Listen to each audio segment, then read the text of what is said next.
culture, économie, société et animation festive. Avec Abdelatif Arc-en-Ciel, la chronique.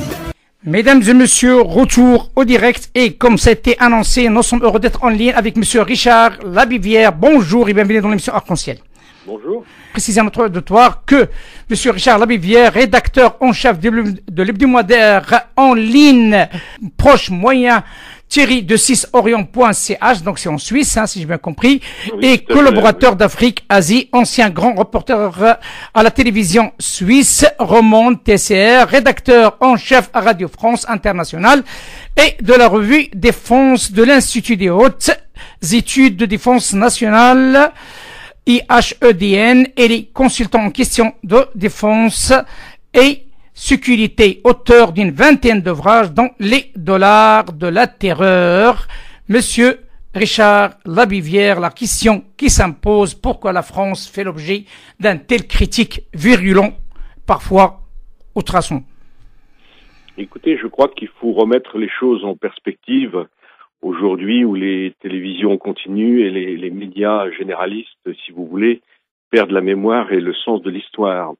Je pense que sans remonter, si vous voulez, à la fin de la Seconde Guerre mondiale, il faut revenir en tout cas à la fin de la guerre froide, mais plus précisément à l'évolution, sinon un point de rupture dans l'histoire de la diplomatie française qui s'exprimait, je dirais, dans le chiracisme finissant et factuellement dès le lendemain du grand discours historique.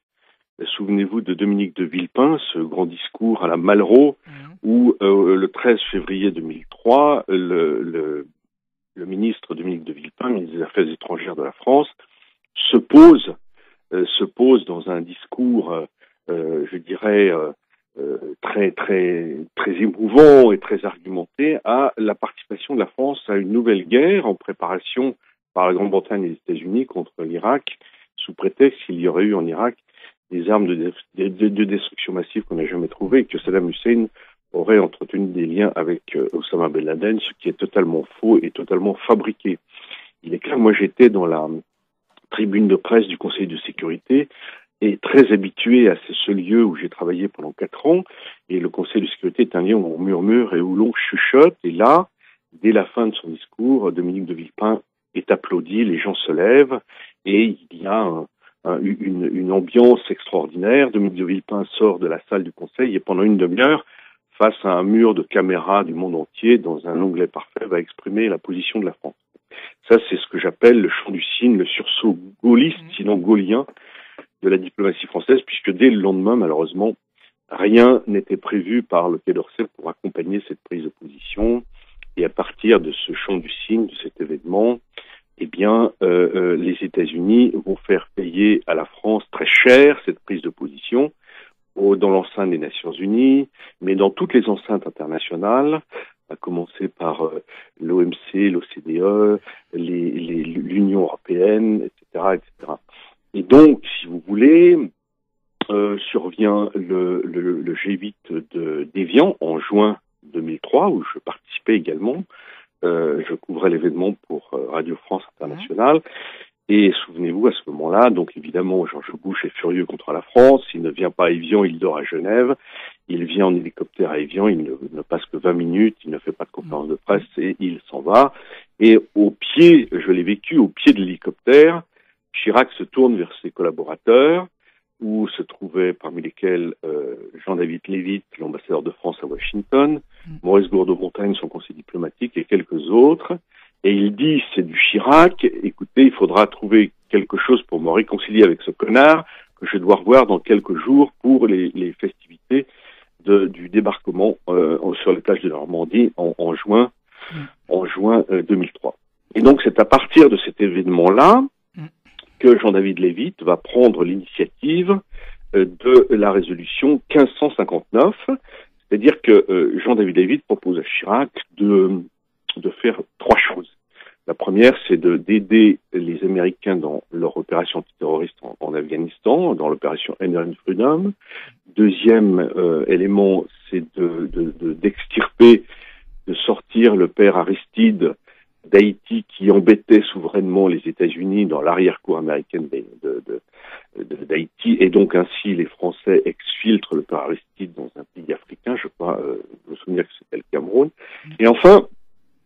gouvernement Jean-David Lévy propose d'aider les Américains, je dirais, en Irak, où déjà, depuis la chute de Saddam Hussein, les ennuis se multiplient, s'accumulent contre leur occupation aux côtés des Britanniques. Et là, ainsi se décide, si vous voulez, le premier brouillon de ce qui sera la fameuse résolution 1559. Et Maurice Gourdeau-Montagne, le conseiller diplomatique de Jacques Chirac, va commencer à faire des allers-retours avec un brouillon de texte pour aller le soumettre à Condoleezza Rice, qui au début n'en croyait pas ses yeux. Alors pourquoi cette résolution est tellement importante et marque ce que moi j'ai appelé dans un livre le grand retournement Bagdad-Beyrouth, c'est que cette résolution va, si vous voulez, trayer un trait de 40 ans de diplomatie française au Proche-Moyen-Orient, c'est-à-dire l'étable de la loi Gaulliste qui consistait à faire de la France un pays de médiation et de troisième voie, considérant que dans toute la région, il fallait essayer de de réduire le conflit israélo-palestinien de manière politique pour ainsi traiter ces volets syriens, libanais, sinon les problèmes de l'arrière-cour Irak, Iran, voire Égypte, de toute la région. Bon. Et donc, si vous voulez, ce que va proposer Chirac aux Américains, c'est la partie française de cette résolution, c'est de pousser les Syriens à quitter militairement le Liban, où ils étaient venus en 76 à la demande des chrétiens. Et ça, c'est Chirac avait dit à George Bush, si les Syriens se retirent du Liban, le gouvernement syrien tombera comme un front mûr.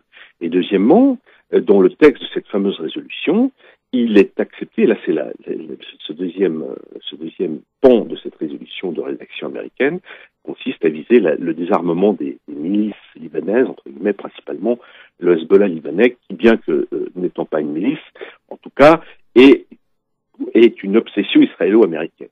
Et donc, si vous voulez, Jacques Chirac va se contredire, va à travers ce texte, va prendre le contre-pied de ce qu'il avait répété quelques mois auparavant lors du sommet de la francophonie à Beyrouth aux députés libanais, en disant que la question du Liban devait se régler dans un règlement régional global dont l'épicentre était bien le règlement israélo-palestinien. Là, au contraire, prenant le soutien de cette résolution 1559, au contraire, ce que les Américains souhaitaient depuis des années, il sort le Liban de ce contexte arabe pour le traiter de manière bilatérale entre Liban, Israël, avec en plus à la clé le désarmement du Hezbollah. Et ça, c'est une rupture, c'est une faille, encore une fois, c'est la fin de 40 ans de diplomatie gaulliste, sinon gaulienne. Et à partir de là, je termine, ouais. À partir de là, si vous voulez, une école que j'appelle néoconservatrice française va mettre la main sur les rouages du Quai d'Orsay et de la diplomatie. C'est ça. C'est la question qui t'appelle aussi. Hein. Donc, vous avez fait ce qu'on appelle une coupure entre deux sortes de diplomatie, hein. Donc gaulliste et gaulliste. Hein. Donc, est-ce que on est en train de payer les pots cassés de cette diplomatie depuis cette période jusqu'à maintenant? Oui, alors aujourd'hui, si vous voulez, depuis l'événement que je rappelais, ensuite, souvenez-vous, Nicolas Sarkozy arrive au pouvoir, il dit qu'il va rééquilibrer la politique arabe de la France, entre guillemets, et faire une diplomatie plus en faveur d'Israël. Ça serait le premier point. En 2008, Nicolas Sarkozy impose un retour de la France dans le commandement intégré de l'OTAN, et le virage est pris. Avec l'arrivée de François Hollande, on pensait que ces options-là gravissimes, qui mettaient la diplomatie française dans le sillage américain, qui supprimaient cette dimension de troisième voie, non content de corriger, François Hollande va durcir le trait avec Laurent Fabius, et le Quai d'Orsay va mener une politique absolument catastrophique, non seulement sur la Syrie, mais sur toute la région. Je vous rappelle que Laurent Fabius, en juillet 2015, à Vienne, où j'étais pour la finalisation de l'accord sur le nucléaire iranien, Laurent Fabius, à la demande des Israéliens, va mettre des bâtons dans les roues pour empêcher cet accord jusqu'au dernier moment. Donc voilà ce qui fait que, si vous voulez, les principales étapes de cette descente aux enfers de la diplomatie française. Alors aujourd'hui, eh bien, il est clair que la diplomatie française, qui est revenue dans le sillage américain, très proche des intérêts israéliens, n'intéresse plus la plupart des pays de la région pour la bonne et simple raison que les pays de la région préfèrent s'adresser directement aux patrons américains qu'à des supplétifs européens, britanniques, allemands, voire français. Et de fait, la France, la diplomatie française, a perdu, si vous voulez, son originalité et sa spécificité de troisième voie qu'elle avait historiquement observée depuis la guerre de juin 67 et de la fameuse conférence de presse du général de Gaulle qui avait suspendu les livraisons d'armes à Israël après l'occupation des territoires israéliens après la guerre de 67. Et comment vous voyez la situation actuelle sur le plan national? Sur le plan national, c'est-à-dire français. Aujourd'hui, on a après François Hollande un nouveau président qui a été ministre des Finances de François Hollande, qui n'a que très peu d'expérience, je dirais, politique, qui n'a jamais été élu nulle part dans des collectivités locales ou autres, et qui, si vous voulez, est passé de la banque Rothschild directement au cabinet ministériel, sinon à l'Élysée, et qui est relativement jeune, qui a peu d'expérience internationale et des crises internationales. Donc aujourd'hui, la France, et je ne parle pas simplement du mouvement social des Gilets jaunes qui bloque le débat politique du pays depuis maintenant le mois de novembre, indépendamment de ce mouvement social profond qui ne va pas s'arrêter parce qu'il demande des réponses politiques. La France est triplement affaiblie. D'une part, sur le plan économique, avec un commerce extérieur qui continue à se dégrader, avec des réformes administratives qui ne suivent pas, où le pays reste toujours extrêmement centralisé, et c'est bien des messages du mouvement des Gilets jaunes, d'une révolte des territoires ruraux contre les centres urbains, sinon Paris.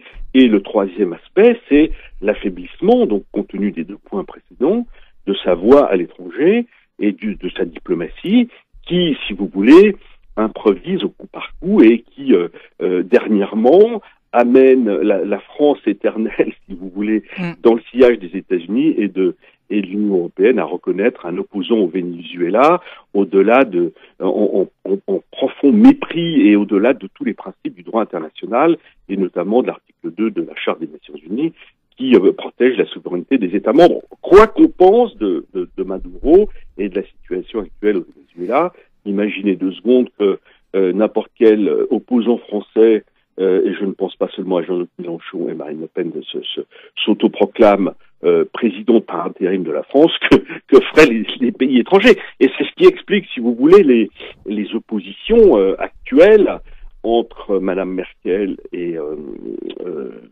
Emmanuel Macron contre l'Italie et d'autres pays d'Europe centrale, membres de l'Union européenne. Tout cela s'inscrit dans la perspective des prochaines élections européennes au mois de mai prochain, où, on le sait, les valeurs ou les positions tenues par Mme Merkel et M. Macron vont subir une défaite cinglante, une défaite annoncée.